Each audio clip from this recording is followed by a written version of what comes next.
Good morning, students. Welcome to the virtual classrooms. Today we will be starting with the third chapter. The third chapter we are going to study, that is related to electrochemistry.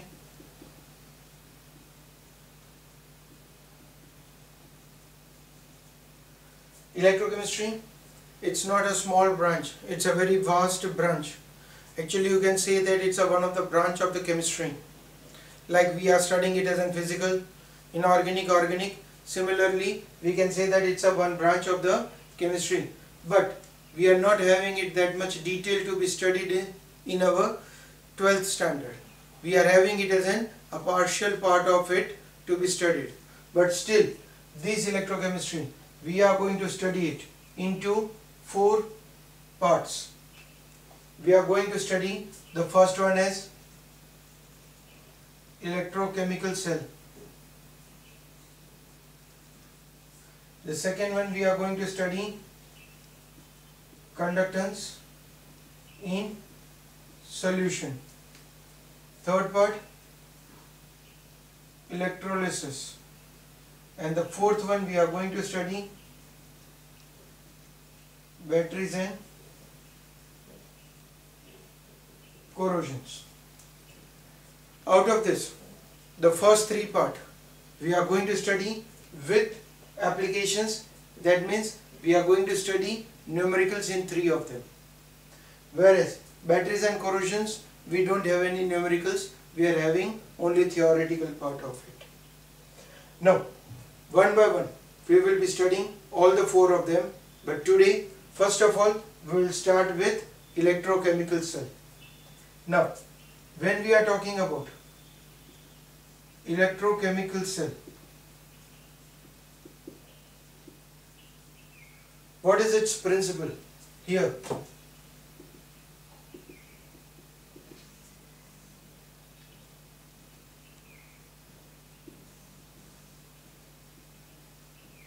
chemical energy is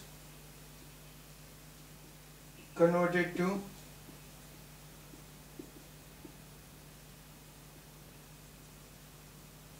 it works on the principle of chemical energy is converted into electrical energy, where you can say that it is a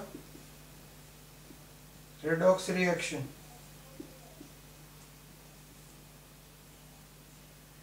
This redox reaction are spontaneous. That means the reactions are carried out by themselves. So in this, these reactions are spontaneous reactions. So let us now study it, how these reactions are working or on what factor this was done. A very first time, the electrochemical cell was constructed by a scientist named Daniel. So different names are given to it.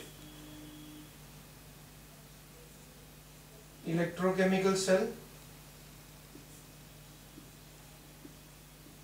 are also named as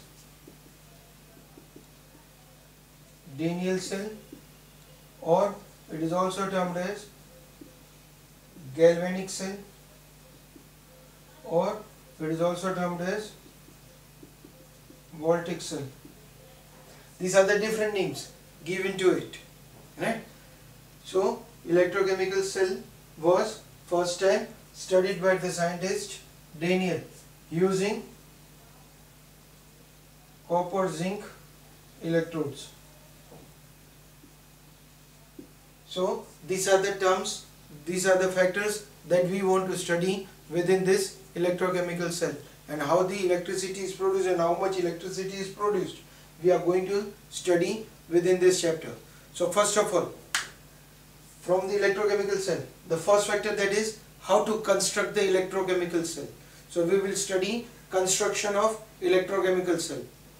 After construction, we will come across to how to the working of this electrochemical cell is carried out, right?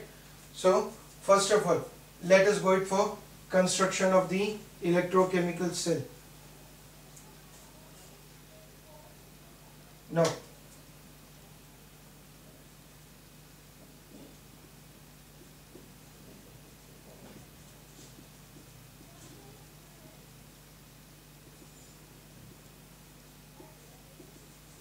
for this we are going to use zinc and copper, right? So it was the first pre-weighted zinc and copper electrodes were taken.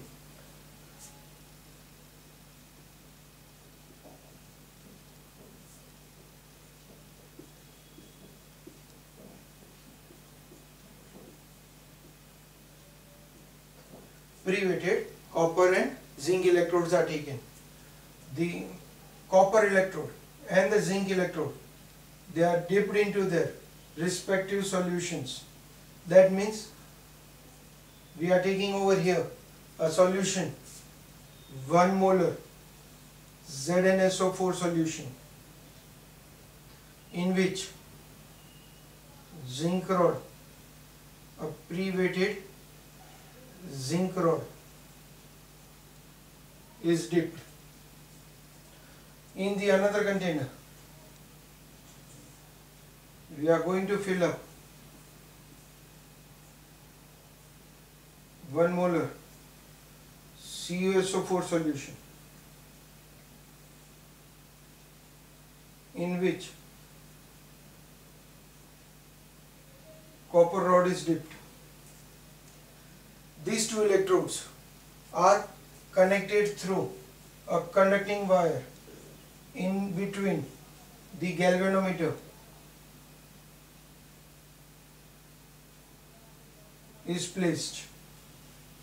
Now, initially when this was constructed, immediately it was found that on the galvanometer some deflection was obtained. That means the current was being produced, chemical energy converted into electrical energy immediately without any kind of an external work done on it, and that's the reason why it was told that it's a spontaneous reaction.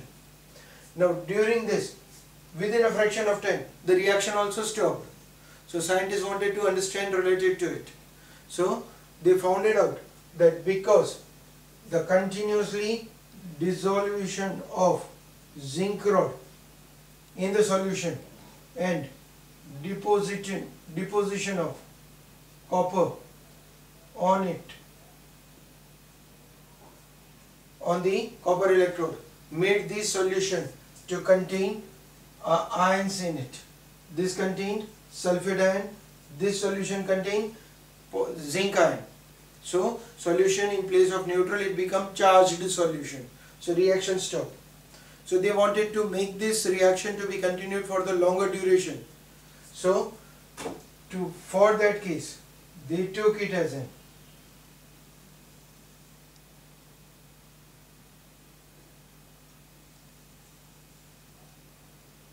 salt bridge.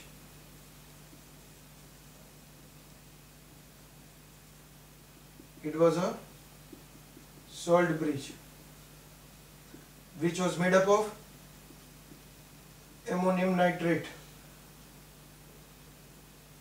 paste was filled in it. Ammonium nitrate paste. This salt bridge, you can also use it of potassium nitrate or sodium nitrate or potassium chloride. You can have it as an only 4 of them, either sodium nitrate, potassium nitrate, ammonium nitrate or potassium chloride. Only these 4 salts can be used to prepare this salt bridge. We don't have any other salt bridge other than this 4. Now, what the salt bridge, because of the presence of the salt bridge, the ions started to flow from one to the another. That means, if we find out the working of it now, if we go for working of it, it can be found that on anode, the reaction took place was Zn get converted into Zn plus 2 plus 2e. On it, we can get it as Zn got converted into Zn plus 2 plus 2e. On cathode, we got it as a reaction of Cu plus 2 plus 2 electron gets converted into Cu. So, from this, you can see it that zinc is continuously getting dissolved, copper is getting continuously deposited. That means we can say it that from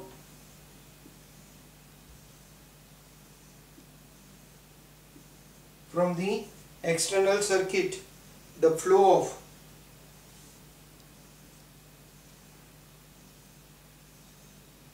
electron takes place.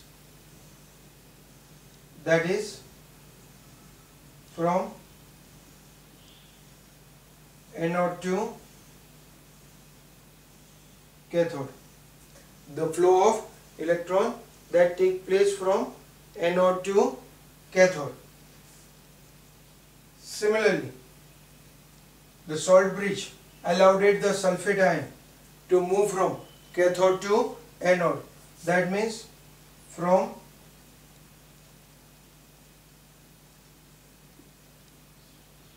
internal circuit, the flow of ions takes place. That is from cathode to anode. So one gets dissolved, another one gets deposited. So from this we can say that it's a fixed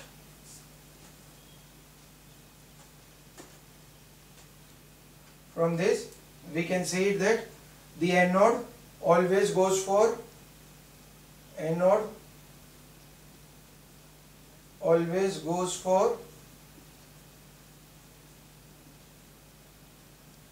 oxidation.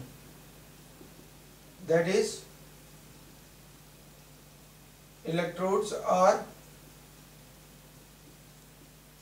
dissolved, while on cathode it always goes for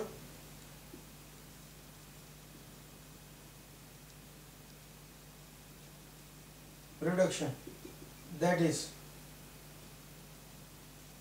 metal gets deposited. So the reaction we will be always getting it on anode, whichever the electrode is there, that should dissolve, and on cathode whichever the electrode is there, on it the deposition should take place. That is oxidation reduction, and that's the reason why it was considered to be as a redox reaction. Now, while this reaction was carried out, the salt bridge was being used. What was the function of why the salt bridge was being used? So for it, the reaction, when we are writing it as a reaction on anode, Zn plus 2, we wrote it just a moment ago. I am just writing it again.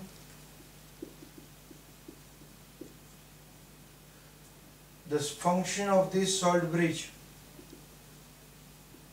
was to maintain the electrical neutrality, because we can see it on the anode continuously. Zn was getting dissolved. The ions were producing, more and more ions were there. So solution was becoming charged solution. Whereas on the cathode what was happening? Copper was getting deposited. So sulfate ion was left out in the solution. Continuously on the cathode we were getting it as a negatively charged solution. Whereas on the anode we were getting it continuously positive charged solution. So to maintain the electrical neutrality of the solution, the salt bridge was used. Now again, the first question arises, what is salt bridge? We can define the salt bridge as U-shaped glass tube filled with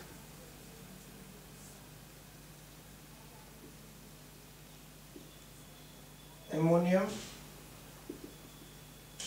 nitrate paste.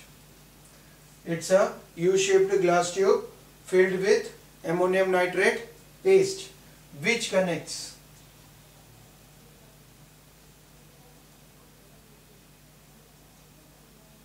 anode and cathode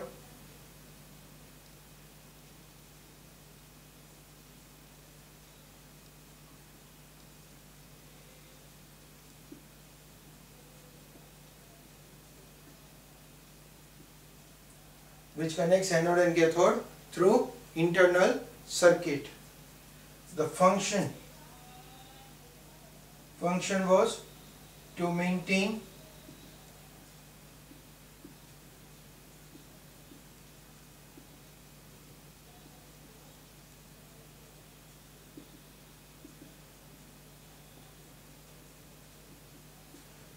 the electrical neutrality of the solution, and the second function you can say that to complete the circuit.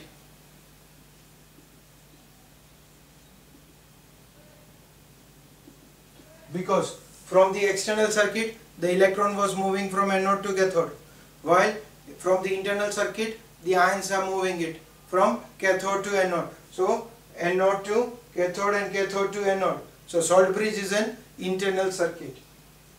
That is its function. So for definition of salt bridge, function of the salt bridge. Now while these electrochemical cells are working it, the anode and cathode reactions are taking place, but during this, what is the amount of the potential that is being generated, or how can we find out what is the current that is being produced? So for it we will be going through, first of all, the cell representation, how to write this. This is a reaction, how to represent the cell. We will understand that factor, and we will also try to understand how to calculate the potential of the cell. So let's take it as an one by one.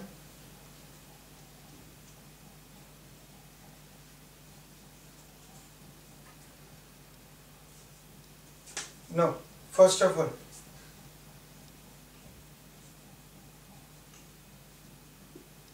representation of cell. Now while I want to define, I want to go for the representation of the cell, I should know few terms.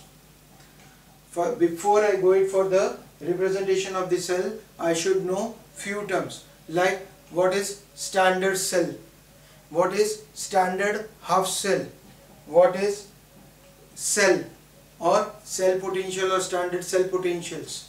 So these are the different terms that we want to understand it. So before we want to go for the representation, I want to first of all understand what is half cell. What is the meaning of half cell? Half cell means electrode dipped in an electrolyte combined together is known as half cell. Now again, electrode means, as we just did it in the previous experiment, zinc rod was dipped. That zinc rod is known as an electrode.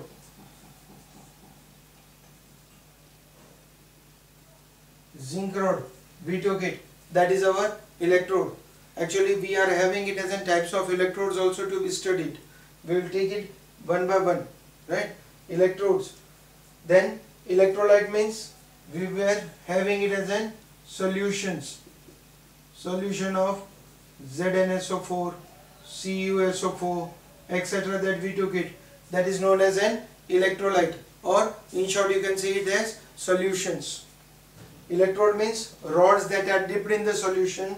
Electrolyte are the solutions which are prepared by dissolving salts in them. When they together are taken, collective together, it's known as half cell. When two half cells are connected together, it's known as cell. When two half cells are connected together, then it is known as cell. Right? When two half cells are connected together, that means in our previous experiment we took it as an Zn rod dipped in ZnSO4 plus copper rod dipped in CuSO4. Collectively together, this was known as cell. Collective together, it's known as cell. But during that case, we should have certain conditions, right? Because depending upon the temperature, depending upon the concentration of the solution, this cell generates the electricity. So under certain conditions, these cells are being studied. That conditions are known as standard conditions.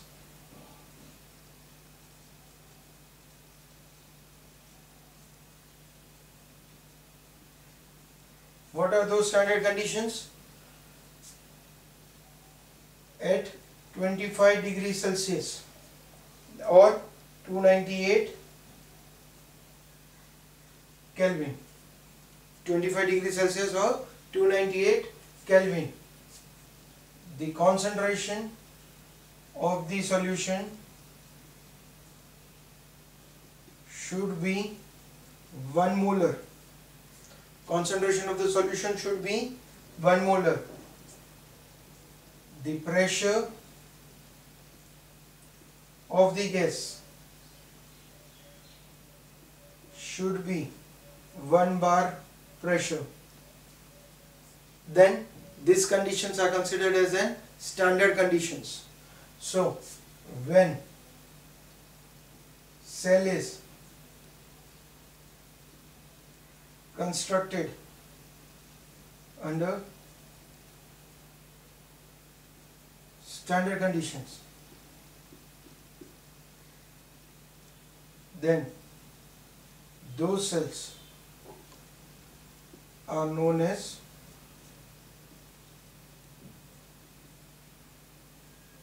standard cells, and half cells are known as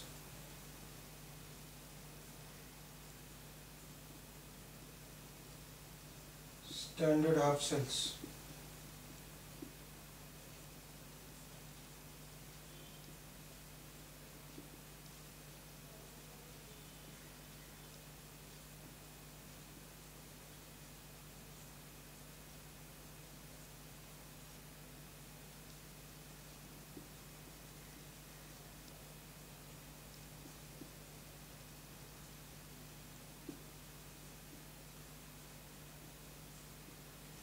The potential produced by those standard half cells is known as standard potential or standard cell potential, which is generally symbolized by E naught cell.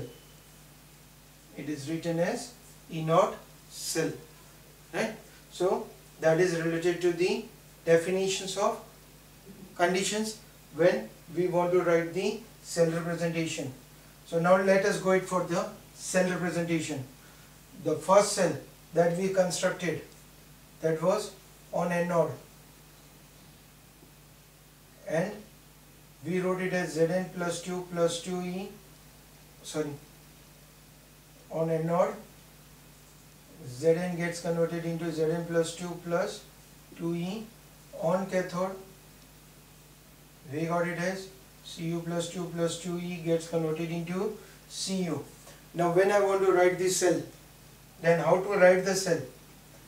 First of all, anode reaction, then we will put the salt bridge, and then we will go it for cathode reaction. That means, what was the anode reaction we got it? Zn got converted into Zn plus 2, right? During which Zn was in the solid state, got converted into an aqueous solution.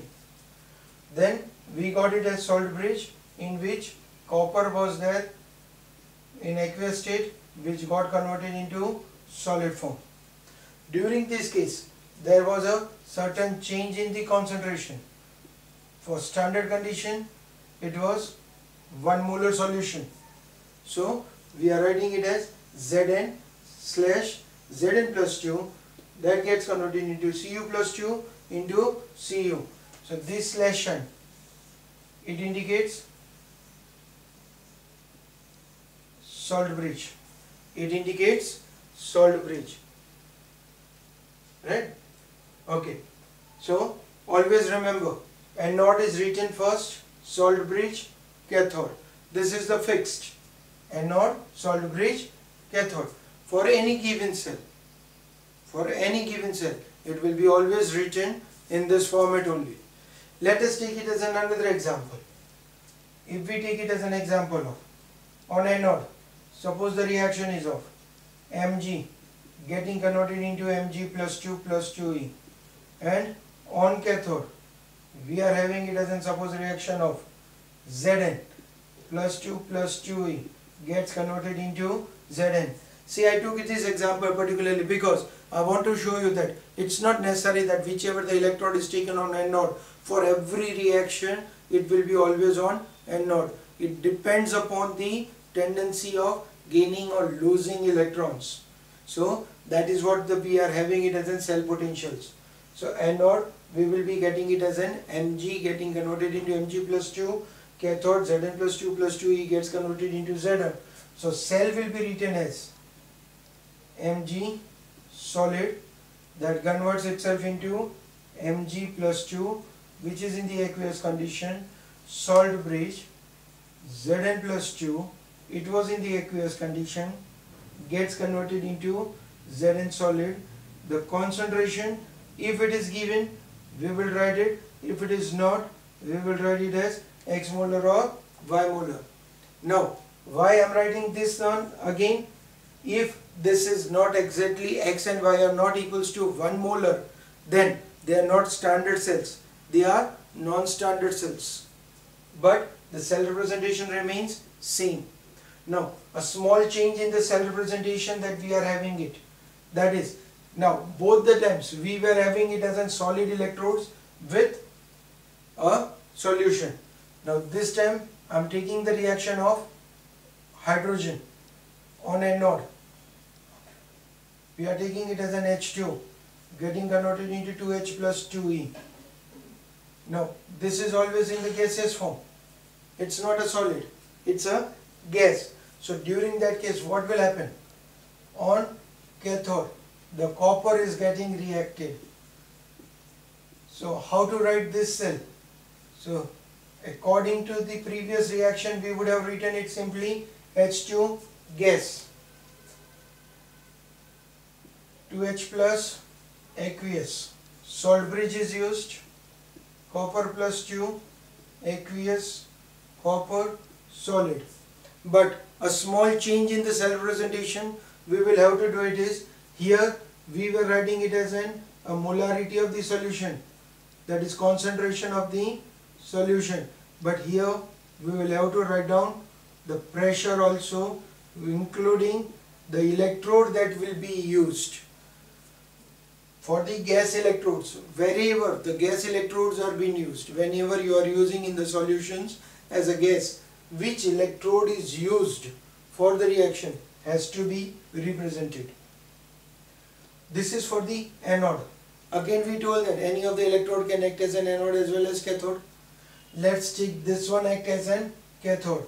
That means in this we are saying it that the hydrogen reaction is going to take place on cathode. So we will be getting it as Zn getting converted into Zn plus 2 plus 2e.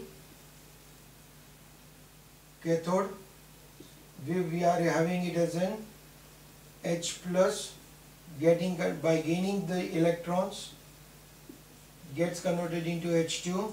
So during that case the reaction representation will be done as aqueous solution, this is solid, salt bridge, 2H plus, it's again aqueous, concentration will be indicated x molar, y molar, H2 it's in the form of gas, so pressure will be indicated. I am writing 1 molar, pressure can be different, but it's up to considering it as a standard, and then the electrode. So this is must for gaseous components to be represented in the cell, right? For today it's enough. Make and practice, try to understand what is galvanic cell and try to represent it and study all the definitions that we came across for this lecture. In the next lecture we'll discuss more about it, and we will try to define even cell potential, standard cell potential, and we will also try to calculate the cell potentials. Thank you.